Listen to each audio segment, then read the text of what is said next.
Alright, Red Bull, I know that you're not sponsoring any people who have like over 20 subscribers and possibly under 30, but I know that I'm not doing too many stunts anymore, but I am drinking your product right now, so if you're not gonna be sponsoring me, I will still casually be drinking it, because that's like the only thing I can get at my shop when I'm finishing work, so yeah.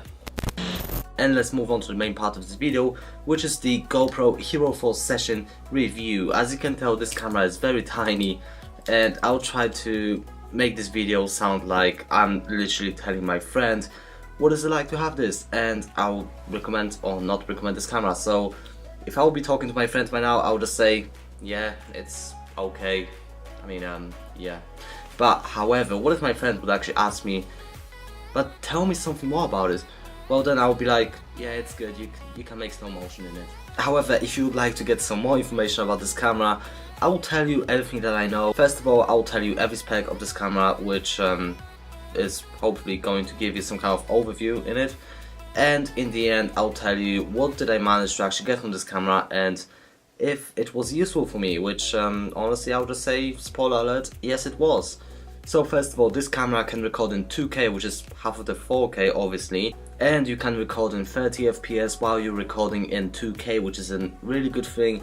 However, some people would actually enjoy recording in 60 FPS, which would allow the slow motion to happen. If you would like to be recording in 1080p, which is the full HD, then you can record in 60 FPS, which is literally the double slow motion. And if you would like to be recording in 24 FPS, then I would say you can actually kinda like make it 2.5 of the slow motion, which is kind of okay, which is actually it's a really good thing, to be honest.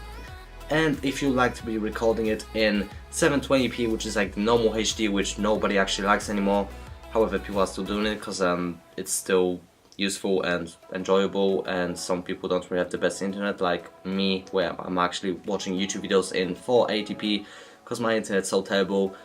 Yeah, you can literally do 90 FPS in 720p, which literally allows it to make super slow-mo, which is super slow, and it's really good if you use it at the right moment and right place. This camera has some basic settings which allow to choose the resolution and the frame rate, which is really useful. However, you cannot really change many other things which you can actually do in DSLRs. However, this camera is a lot cheaper than a DSLR, so I would not really judge them for doing anything like that. And also, this is an action camera, so there's also that.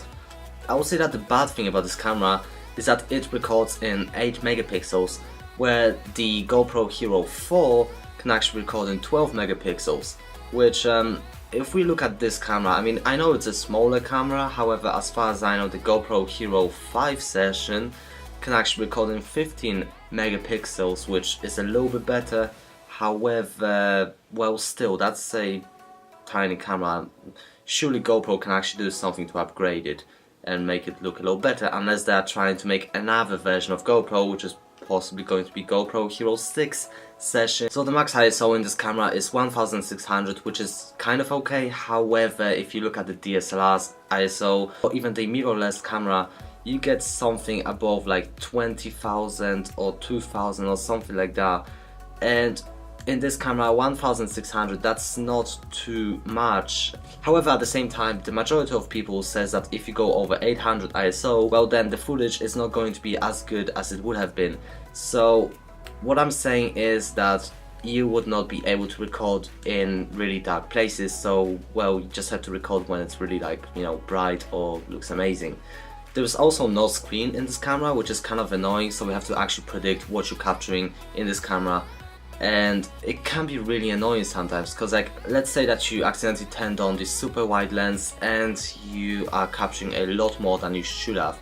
Or let's say that you think that you've turned on this super wide lens and actually you're recording on medium lens, which is kind of annoying as well, because you're not capturing the things which you want to. It is a very small camera, very useful, very durable. You can throw it whatever you want to and nothing's gonna happen to it. I would say that this is like the Nokia 3000 of the cameras, which is a good thing, because whenever you record any kind of action videos, it is obvious that your camera is gonna fall. The camera is also waterproof, however I did not test it, so I would not recommend doing it because, I mean, unless you have a lot of money, then yeah, go for it. However, yeah, I am not willing to do it unless I'll be able to, you know, get enough money so I can just, like, you know, throw stuff to the water, which is really expensive, and not even worry about it because I'll possibly have like another 50 of them, so which possibly wouldn't happen. The battery is very durable, and if your battery dies, then I would just suggest getting a power bank and a phone charger, which, well, it's really cheap as well, and you can just plug it in and charge it up, and then like after, I don't know, like half an hour, you can use it again. The microphone is also very good in this camera, however there's a little bit of hiss which can be covered with any kind of audio, which I was doing all the time in my videos when I was using my GoPro. And the good thing about that is you can literally use the microphone as a vlogging thing, you know, like literally if you don't have enough money for the microphone, just use the microphone in your camera. And when it comes to the GoPros, it's okay. I mean, I would actually say that the microphone in this camera is a lot better than in the GoPro Hero 4, which is a huge difference since the GoPro Hero 4 is actually a little bit more expensive.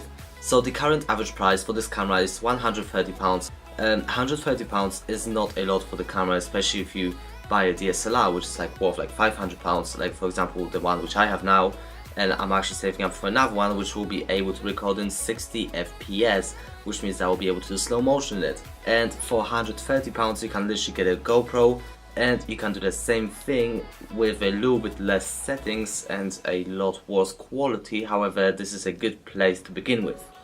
And now I'm actually going to move on into the part where I'll be talking about how did it actually affect me. First of all, at the beginning I was making my YouTube channel where I was literally like recording these cabling stuff, and I was thinking like, yeah, I need to stop using my phone, I actually need to get a better camera. And so I ended up getting a GoPro Hero 4 Session, which was actually one of the cheapest cameras which I could get, and was still recording in 60 FPS, and it was also recording in HD, which was a really amazing thing for me. And at the same time I was actually able to use it for whatever I wanted to because it was so small. So during the time I was literally learning how to use the camera in a proper way, and after that I've decided to get myself a DSLR because I wanted to take some more photos and literally have like better quality videos, and that's all because of Peter McKinnon. Overall, I would actually recommend this camera since it is very useful, especially for the beginners and anybody who would like to record any action videos. It is a really good thing, and you can do so many things with it, especially at the beginning, and you can actually make the footage look really good while you're editing it in Adobe Premiere Pro or any other software, which allows you to change the saturation and allow you to use different effects in your footage. So if you enjoyed this video, please like it, maybe dislike it, I don't know, it's up to you. And maybe subscribe to my channel since I'll be making more reviews, and I'll possibly get a new microphone for this camera since the previous microphone which I actually managed to get was not as good as I wanted to be. So yeah, it just didn't go too well. So at the moment I'm literally using the microphone in the camera, that's why there's some kind of hiss at the bottom of it, and you can literally hear everything that's happening here. So thank you for watching, and I will see you later.